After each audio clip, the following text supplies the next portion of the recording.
На радзіме Лукашэнкі адбыўся ўжо традыцыйны фестываль «Александрыя збірае сяброў». Дыктатара сустракалі апладысментамі і стоячы.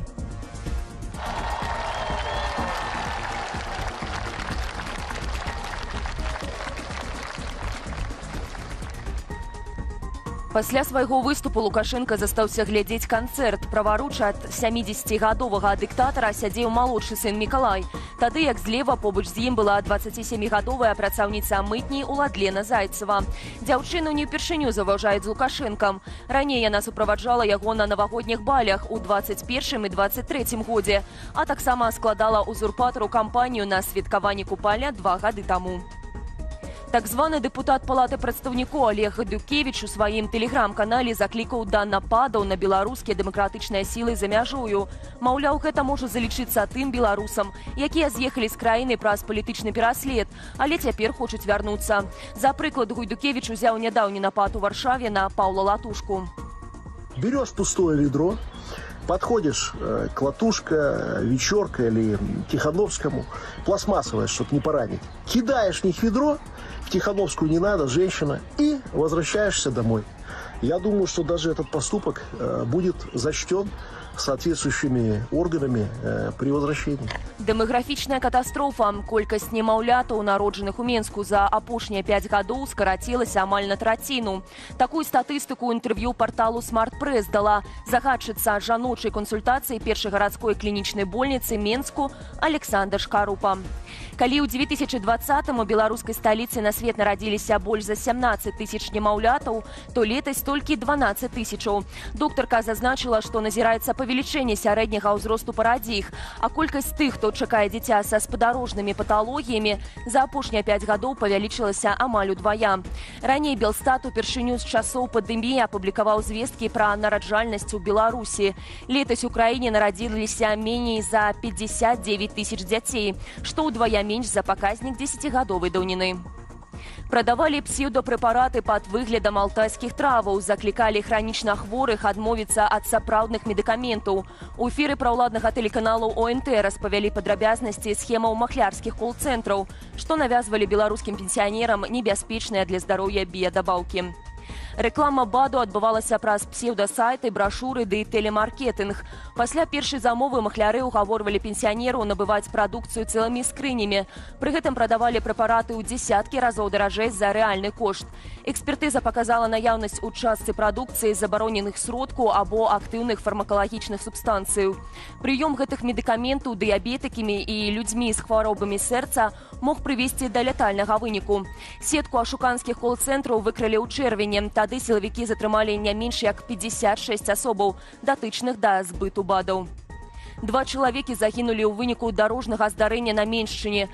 Прыкладна о гадзіне ночы на 23-м кіламетры трасы Менск-Мікашевічы аўтамабіль «Белджы» наехаў на лася. Пасля гэтага аўта з'ехала ў кювет, дзе ўрэзалася ў дрэва. Кіроўца і адзін з пасажыраў загінулі на месцы. Яшчэ 3 пасажыраў «Белджы» шпіталізаваныя. Беларусы чакаюць запісу на польскую візу 4 месяцы і даўжэй. Нават праз платных пасярэднікаў і з выкарыстаннем ботаў, а ніякіх гарантыяў. Не паўплывала на справу і новая сістэма верыфікацыі.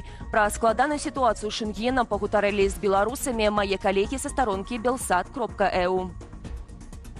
Людзі плацяць сотні рублёў, але вынік, як у латарэі. Некаторыя спрабуюць прайсці верыфікацыю па 10-15 разоў, марнуюць шмат часу і грошай, але месцаў не хапае. Суразмоўца маіх калегаў Павел чакае запісу на падачу дакументаў на візу праз памагатараў з лютага. Гэта ўсё максімальна ненармальна. Калі нават за 1000 рублёў шалёныя грошы, ты не можаш запісацца. Я не ведаю, ці ёсць сэнс далей чакаць, ці шукаць працу тут. Нейкая сапраўдная жалезная заслона вакол нас і нашай краіны, і няясна, хто найперш вінаваты. Хто яе стварае? Польша неаднойчы заяўляла, што будзе змагацца з сеткаю памагатараў, якія зарабляюць грошы на польскіх візах, а таксама з ботамі, дзякуючы якім немагчыма самастойна зарэгістравацца на падачу. Падрабязнасці на нашай старонцы ў матэрыяле Ганны Ганчар. У Турцыі затрымалі 3 мэраў буйных гарадоў Анталіі, Аданы і Ад'яману. Усе трое ўваходзяць у апазіцыйную рэспубліканскую народную партыю. Афіцыйна затрыманых чыноўнікаў вінавацяць у карупцыі. Раней у гэтай жа справе быў арыштаваны мэр Стамбулу Экрем Имамаглу, планаваны кандыдат ад апазіцыі на будучых прэзідэнцкіх выбарах 2028 года. Яго абвінавацілі ў датычнасці тэрарызму, пазбавіўшы магчымасці балатавацца. Гэта выклікала хвалю пратэсту ў краіне. У мінулым годзе апозіцыя абышла партыю прэзідэнта Турцыі Реджепа Эрдагана на муніцыпальных выбарах. Прадстаўнікі рэспубліканскай народнай партыі сталі кіраўнікамі 14 буйных гарадоў. Дональд Трамп упершыню заявіў, што не ўпэўнены ў тым, ці здолее ён спыніць вайну ва ўкраіне. «Я не магу сказаць вам, адбудзецца гэта ці не», сказаў журналістам амерыканскі прэзідэнт, каментуючы вынікі нядаўніх тэлефонных перамоваў з Пуцінам і Зяленскім. Тым часам Нью-Йорк Пост апублікаваў зварот да амерыканскага прэзідэнта. Рэдакцыя выдання заклікала Трампа аднавіць і нават значна павялічыць вайсковае падтрыманне ўкраіны, паколькі гаспадар Крамля разумее толькі сілу. І цытата працягне зневажыць ды ігнараваць Трампа, калі Злучаныя Штаты не возьмуць на сябе абавязанні ў абароне Кіева. Падзенне ўкраіны – гэта не катастрофа, у якой можна вінаваціць кагосьці іншага або прыпісваць яе вонкавым абставінам. Гэта дэстабілізуе свет, аслабіць Амерыку і негатыўна паўплывае на вашае прэзідэнцтва. Не адступайце. Нью-Йорк Пост называюць найулюбенейшым выданнем Дональда Трампа. Менавіта гэтую газету яму прыносяць раніцаю перад пачаткам працы ў Белым доме. Таблоід вядомы сваім паслядоўным падтрыманнем дзейнага прэзідэнта США. Цягам ночы і раніцы 6 ліпеня расійскія войскі запусцілі па гарадах Украіны 157 беспілотнікаў розных тыпаў ды 3 ракеты сістэмаў С-300. Паводле інфармацыі паветраных сілаў Украіны збіць ці знядзеяць удалося 117 БПЛА. У Киевской области под атаку трапіў Вышгарадскі раён. Пацярпелі 3 асобы, пашкоджаныя жылыя дамы, загарэліся гаражы і машыны. У Запорожской области праз атакі беспілотнікаў здарыліся маштабныя пажары. Ёсць як мінімум 1 пацярпелая. У Миколаевской области под удар трапіла інфраструктура мясцовага порту. Пацярпелых з папярэдніх звестак няма. Некалькі трапляняў шахадаў зафіксавалі ў Харкаве. Мясцовыя ўлады паведамляюць пра 2 пацярпелых. У выніку артылерыйскіх абстрэлаў у Херсонскай і Донецкай обласцях загінулі штонаймей 8 асобаў. Дзесяткі атрымалі раненні. У Киеве маленькі сабака здзейсніў вялікі подзвіг. Шпіц на мянушку бадзе ўратаваў сваіх гаспадароў падчас аднаго з начных абстрэлаў гораду расійскімі беспілотнікамі. Калі прагучалі першыя выбухі, сабака пачаў настойліва будзіць сям'ю, спрабаваў цягнуць іх у сховішча.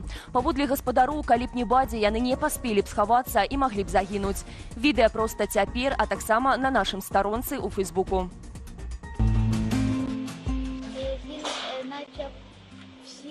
І хотів і вів нас щоб ми виходили і йшли в підвал. Він за нас дуже сильно переживав.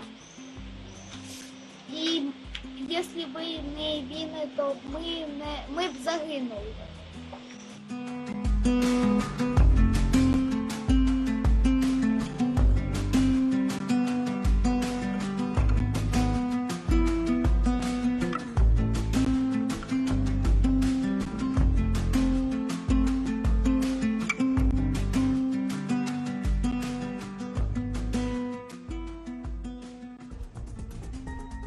Чарговая ахвяра купальнага сезону. У Рэчыцкім раёне патануў хлопчык 2013 года нараджэння.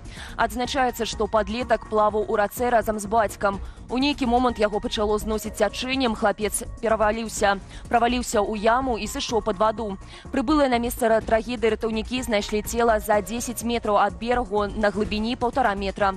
Цяпер высвятляюцца прычыны здарэння. Вядома, што месца, дзе плавалі тата з сынам, забароненае для купання. Тым часам у Пухавіцкім раёне працаўнікі таварыства выратавання на водах убераглі 9гадовае дзіця. Хлопчык плаваў за межамі дазволенай для купання зоны. Ратаўнікі дапамаглі малому даплыць да берагу і перадалі яго бабулі, якая чакала ўнука на пляжы. Праз спёку ў Беларусі аб'яўлены аранжавы ўзровень небяспекі. На поўдні і захадзе краіны тэмпература падымецца да плюс 31 градуса. Медыкі заклікаюць піць шмат вадкасці, купацца толькі ў бяспечных вадаёмах і па магчымасці абмяжоўваюць перабіванне на вуліцы. Я ж на гэтым з вамі развітваюся. Беражыце сябе і да сустрэчы.